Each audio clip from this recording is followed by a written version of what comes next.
Bonjour et bienvenue au podcast Les Éconos. De l'énergie un matin, Anthony?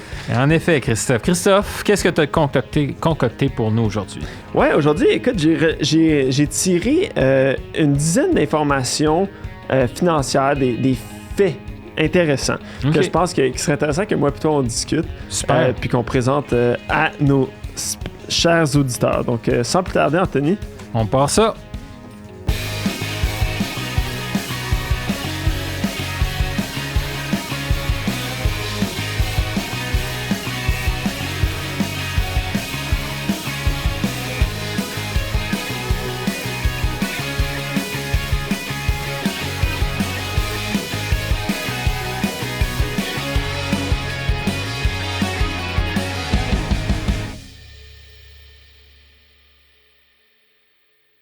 Donc, Anthony, comme on l'a mentionné en intro, j'ai sorti comme 10 informations que, pour discussion, des trucs intéressants, je pense qui pourraient répondre à des questions que les gens se posent un peu tout le temps, ou D'accord. de dire. Puis, écoute, on va se lancer dedans, puis je pense que les gens vont comprendre un peu, puis ça va donner le premier. Le premier va un peu...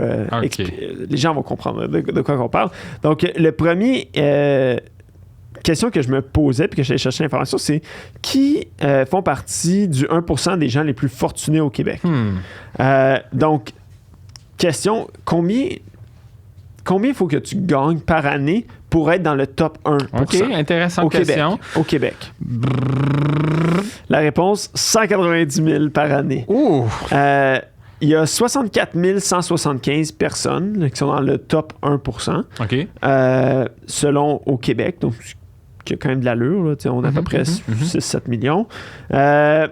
Puis ces gens-là représentent 18,3% de l'impôt qui est payé au Québec. Wow, OK. 1% paye à peu près 20% de tout l'impôt là, qui est payé. Wow. Fait que je me demandais qui sont ces gens. C'est à peu près 75% des hommes, 25% des femmes. OK. Puis qui gagnent plus de 190 000 par année. Wow, OK. Fait que c'est des gens qui sont quand même assez fortunés. Là. On parle des top 1%. Non, mais on parle des grandes fortunes là, qu'on connaît tous, là, Alain Bouchard, Pierre Calpirado, ce genre-là. Mais clairement, il y en a, c'est pas si inatteignable que ça. Il y en a 190 000 par année, ouais. C'est pas nécessairement... Oui, c'est des très bons salaires. Oui, il y a une différence entre 190 000 et genre 190 millions. Là, ouais, exactement. Il y a une coupe de 3 zéros de plus. Quand même, ça donne une bonne idée. Là, mais ouais, exactement. Fait que c'est quand même... Tu sais, le 1%, tu penses, écoute, la crème de la crème, mais 190 000, c'est pas si haut que ça. C'est moins haut que moi, j'aurais pensé. Puis mettons, as-tu fait des comparaisons comparées à l'Ontario? Oui. On est pas si bon que ça au Québec. Puis qu'est-ce que tu veux dire? En Ontario, ils gagnent plus? Oui. En Ontario, ils vont gagner à peu près 82 000. Là, fait que c'est pas... c'est 272 000. Là, OK. Fait que 30% de le plus. 1%. OK. Fait que le top 1% gagne plus cher là-bas. Ça veut dire que leur... tu pourrais croire que sur une distribution normale, tout le monde gagne un peu plus cher. Vrai. Mais je pense qu'il y a aussi plus de... Dans Toronto, c'est la grande ville. Donc, c'est ça. Évidemment que les plus grosses fortunes, les plus grosses... tous les sièges sociaux sont là, donc les plus gros revenus vont être là. Okay. Donc ça, c'était le premier que je me demandais. Le deuxième, Anthony, puis le troisième aussi, j'ai mis un peu ensemble, mais de dire quel est le rendement moyen à la bourse ou quel est un bon taux de rendement. Puis, tu sais, je me disais, comme moi, je regarde mes trucs, puis c'est sûr que, là, écoute, c'est biaisé. Là, on sort de... un peu moins, là, la réalité frappe les gens en face un petit peu durant 2022, mais 2021, écoute, tout le monde pétait des scores. Là. Ton voisin, en bourse? ton voisin plombier là, c'est qui comme fait s'il n'y avait du pas 20... de crise. Ouais, ton voisin plombier qui fait du 20% à la bourse, c'est pas normal. Là. Non, tout le monde faisait de l'argent. Rien contre les plombiers, là, mais, mais quelqu'un qui n'est pas en finance fait du gros rendement. Puis qu'est-ce qui est arrivé? Une grosse drop. Puis là, tout le monde perd. Fait que là, tous tes amis beaux-frères qui venaient te dire comme « Hey, tu devrais investir à la bourse, je fais bien de l'argent à la bourse », là, ils te parlent plus tout d'un coup parce qu'ils font plus d'argent. Mais c'est un bon indicateur si on devrait s'en souvenir pour la prochaine drop. Ben, tu sais, c'est un peu ça aussi. Là, tu dis comment savoir que tu es dans une bulle? C'est quand que, tu sais, telle personne vient de parler d'immobilier ou telle personne vient de parler de crypto, puis t'es comme, mais fait cette personne-là devrait pas être intéressée à la crypto. Si on prend la moyenne là, des up and down, qu'est-ce que ça donne? En moyenne, puis si on regarde, admettons, sur les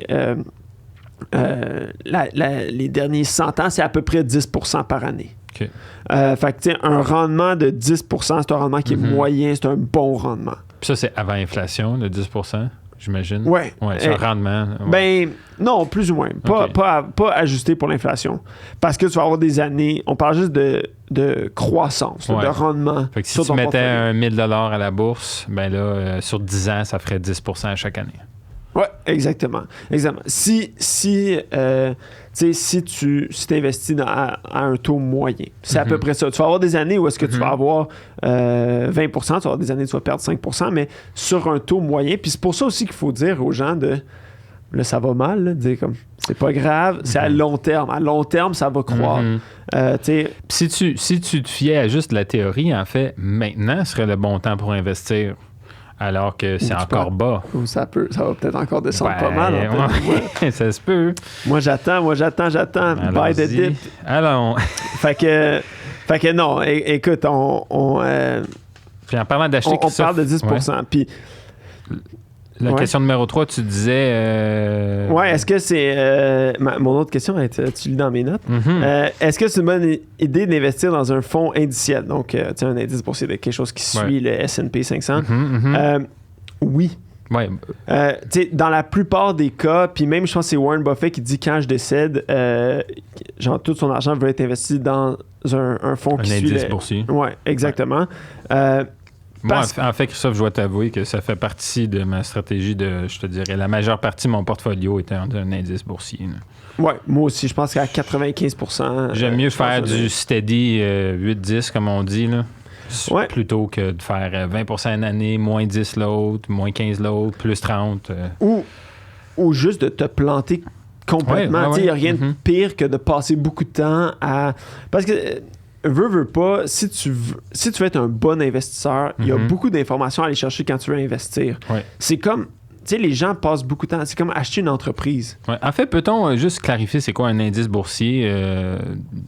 Investir dans un fonds indiciel, qu'est-ce que c'est? C'est comme un fonds mutuel qui va suivre le S&P 500. Fait que c'est des fonds qui vont acheter... une répartition, exactement. Ils vont acheter 200 des plus grosses et meilleures compagnies au Canada. S&P 500, c'est 500 compagnies. C'est ça, OK. Donc, c'est ça qui vont aller, ou ça peut être qui suit la bourse canadienne, qui peut suivre les marchés chinois. Vraiment, là, tu peux aller, il y en a de toutes sortes. Mais d'y aller avec quelque chose, puis différents types de risques aussi. Donc, c'est sûr que moi, dans mon portfolio, j'en ai qui est à risque élevé, à risque moyen, à risque faible. Puis tu peux y aller aussi avec différents... mix, différentes banques, différents intervenants qui vont en préparer. Tu peux avoir des fonds indiciels sur la crypto aussi. Là. Il y en a un qui est sorti au Canada. OK. Donc, tu peux aller un peu sur... Mais d'y aller avec quelque chose qui est géré. Donc, quelque chose de... C'est sûr qu'il y en a aussi qui ont des hauts coûts. Donc, ils vont dire, mettons, si on fait 10%, nous autres, on prend 5%. T'en as d'autres qui vont être à 4%, peu importe. Là. C'est à peu près tout pareil avec les grandes banques. Ça, c'est à regarder les frais qu'ils prennent. Oui, ça peut être quelque chose de bon parce que si tu veux investir dans une compagnie, veux pas, ça demande beaucoup de temps. Si je te dis, Anthony, est-ce que tu veux investir dans mon entreprise? Qu'est-ce que tu me dirais? Mais moi, je te dirais oui parce que je regardais tes livres. Je dirais, montre-moi les chiffres, tes revenus, tes dépenses, toutes les C'est quoi ton plan? C'est quoi ton plan? Où tu veux aller dans 5-10 ans. Puis personnellement, moi, j'investirais dans toi parce que moi, je te connais puis j'ai confiance en toi. Là. Ouais, mais ça serait ta première erreur. Mais non, mais dans le sens parce que tu demanderais beaucoup d'informations. Pourquoi? Est-ce que tu as des dettes? Qu'est-ce que tu as? Tu sais, puis je pense que les gens font peut-être pas nécessairement ce processus-là quand ils vont investir eux-mêmes. Tu sais, quand les gens disent « Ah, mais j'ai investi dans Tesla. Pourquoi? Je trouve qu'Elon Musk est drôle sur Twitter. » C'est une très mauvaise raison d'acheter Tesla. C'est sûr que peut-être qu'il y a des gens qui vont quand même faire un rendement. Puis c'est des grosses entreprises. Tu sais, veut pas. Ça prend des formations pour analyser la bourse.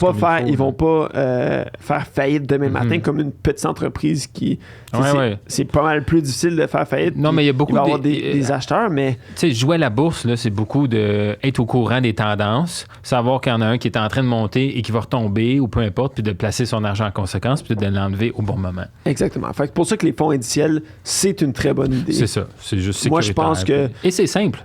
Si tu as de l'argent à mettre, tu n'as pas de demander le timing à rien, tu le mets, puis à chaque année, tu te dis, bon, mais dans 10 ans, le montant va grossir. Puis veut pas, oui, tu n'auras pas de gros rendements parce que, tu sais, eux veulent se couvrir. C'est sûr, tu peux avoir des très bons rendements, mais ils vont se couvrir aussi de dire, comme, écoute, on veut pas faire, notre but, c'est pas de faire 30%, on n'est pas très gambleux, là. Eux, ils disent, on veut faire un target à peu près 8%, assez pour payer, admettons, nos frais, whatever, puis de laisser 8% dans tes poches. C'est ça. Fait que c'est ça. Fait que on se dit à peu près un 10%. C'est un bon rendement, un rendement moyen. Okay. Ça peut être un peu moins. Ça peut être, tu sais, il faut ajuster aussi dépendant de quel genre tu es dans une récession ou dans un essor par année. Mais sur si tu regardes sur 10 ans, c'est à peu près ça là, que tu vas aller chercher.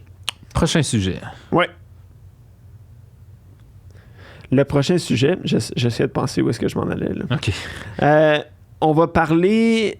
je me demandais, c'est quand que les gens font le plus leur revenu. OK.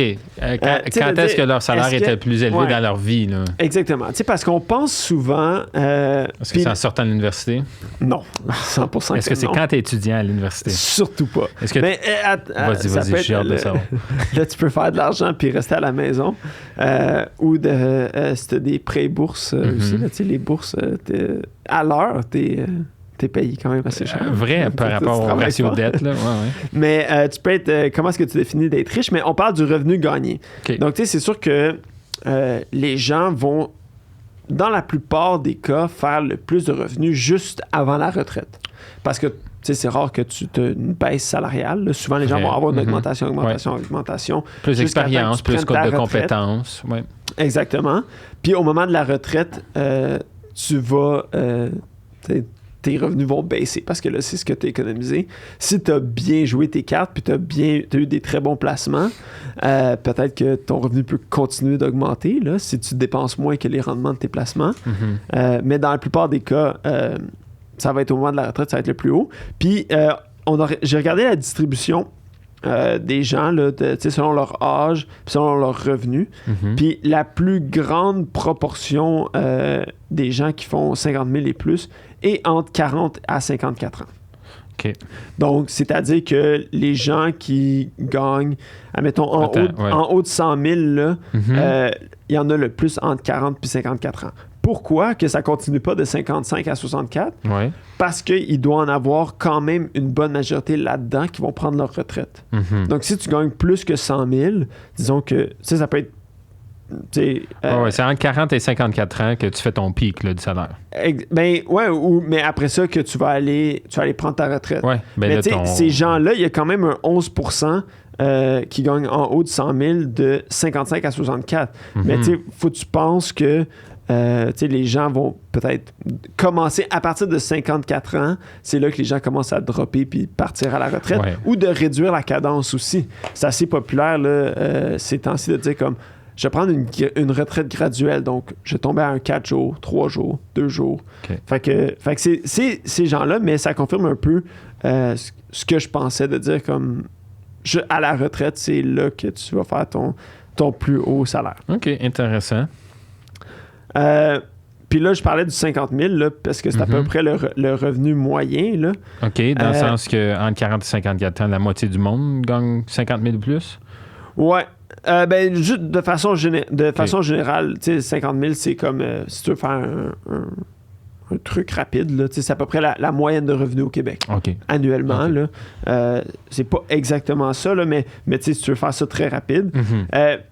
Puis là, j'ai regardé un peu, c'est quoi le pourcentage de hommes-femmes qui gagnent plus que 50 000? Oui, intéressant. Parce qu'on parle souvent du gap salarial. Oui, puis c'est assez clair, là. 42,2% des hommes gagnent plus de 50 000 et plus, puis seulement 27% des femmes. Wow. Fait que ça a quand même Là, après ça, il y a plusieurs raisons de pourquoi est-ce que ça existe. Oui, ouais. mais tu sais, juste là, c'est un fait qui... Est-ce que tu voudrais t'aventurer à donner des raisons au risque de nous donner des commentaires dans la comment section? Ben oui, on peut le regarder. Il y a des faits qui sont quand même assez établis de dire que, il y a l'écart salarial. Là, les hommes gagnent plus poste à poste. Ça existe encore. On se rapproche tranquillement avec la Commission sur l'équité salariale. Les normes de travail, mais il y en a encore. Fait qu'il y a encore ça. Il y a aussi le fait que beaucoup plus de femmes choisissent de rester à la maison ou de réduire leurs heures pour s'occuper de la famille. Donc, ça, c'est un autre facteur là, qui contribue à ça. Puis, après ça, tu as plein d'autres facteurs là, socio-économiques là, qui vont faire que peut-être que les femmes vont avoir des emplois qui sont moins bien payés. Tu sais, comme on regarde... l'éducation, très bas salaire, majoritairement femme. Infirmière, très bas salaire, majoritairement femme. Fait que, c'est désolant, mais on a encore bien du chemin à faire là, pour combler l'écart entre hommes-femmes là, du salaire. Prochain point. Le marché immobilier au Québec. Intéressant. C'est là que je me demandais, tantôt tu me demandais où est-ce qu'on s'en va. Marché immobilier au Québec, le prix médian d'une maison, donc pas le prix moyen, le prix médian, fait que en plein milieu. Là, 50% des maisons sont plus chères, puis 50% sont moins chères. C'est pas la moyenne. Mais le prix médian au Québec en 2000 était de 94 500. Wow. Puis 362 000 en 2021. Wow. Ça, c'est intéressant parce que ça fait une augmentation quand même significative. Là, ça a plus que triplé en 20 ans. Exactement. Puis les salaires, j'ai vérifié, là, les salaires, le salaire moyen au Québec, en 99%, est passé à peu près de... Il n'a pas triplé. Là. Non, il n'a pas triplé. Mais...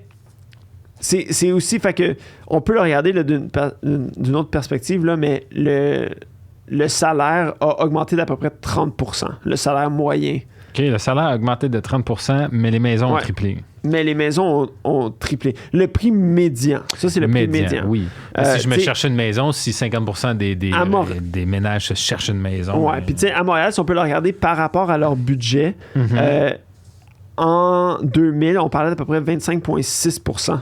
Que c'était les dépenses de maison. 25,6% du budget allait à la maison. Maintenant, on est plus à 38,5%. Oui, quand même. Donc, oui, exactement. Donc, ça prend de plus en plus une place. Puis les salaires n'ont pas nécessairement suivi. Là, si on parle de Montréal versus Québec aussi, là, ça peut avoir des différences. Le Québec en entier, là, c'est ça que je veux dire. Donc, ça peut avoir... C'est sûr que les maisons à Montréal ont augmenté de façon plus importante que partout ailleurs au Québec. Puis ça s'explique aussi un peu par l'étalement urbain. Mais quand même, reste que l'immobilier augmente plus rapidement que les salaires là, au Québec. Donc, ça peut être quelque chose d'inquiétant, mais ça peut être aussi de dire peut-être c'est les priorités des gens qui changent aussi. Là. Les gens, de façon générale, ont aussi des plus grosses maisons qu'ils avaient par le passé. Oui, en effet. Donc, un truc à voir. Prochain sujet.